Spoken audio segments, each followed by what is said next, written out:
please tell me about freelancing job. Is it haram or halal? The question posed is freelancing job haram or halal? Freelance means you are doing a job on your own.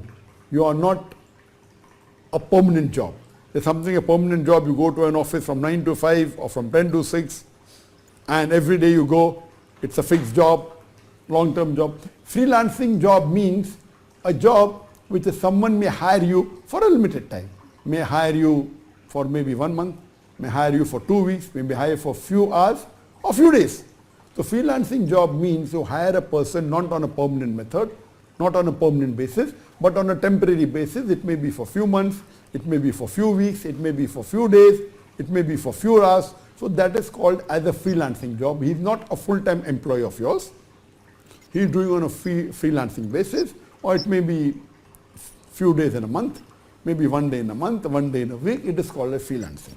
So freelancing per se is not haram, but the job you are doing should be halal, should be as per the rules of the Islamic Sharia. If you are doing a freelancing halal job, then that freelancing halal job becomes halal. But if you are doing a freelancing haram job, then it becomes haram. তুমি যদি যোগ্যতা সম্পন্ন হও, সরকারি চাকরিজীবী যে কয় টাকা কামায় তার চাইতে ডবল কামাই তুমি করতে পারবা। বাংলাদেশে ফ্রিল্যান্সিং আছে না নাই? কথাই কয় না, আছে না নাই? অনেক যুবক দেখে বন্ধু লাখ লাখ টাকার মালিক, কয় বন্ধু কাহিনী কি? বলে বন্ধু আমি ফ্রিল্যান্সিং করি। বন্ধুকে আমার একটু শিখাই দাও। অনেক যুবক সারা রাত মোবাইল টিপে, আর যখন ফজরের আজান তখন ল্যাব কারিতে ঘুমায়। এখন যুবকদেরকে বলি, যুবক শোনো, সারা রাত গার্লফ্রেন্ডের সঙ্গে প্রেম করে সময়টা নষ্ট করে দিও না। পারলে কিছু টাকা ফ্রিল্যান্সিং করে টু দা হালাল ওয়ে ইনকাম করবা। জোরে কও ইনশাআল্লাহ।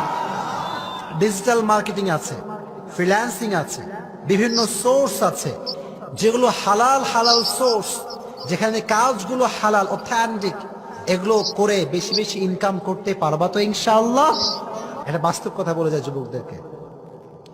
তুমি নিজেকে প্রতিষ্ঠিত করতে পারো।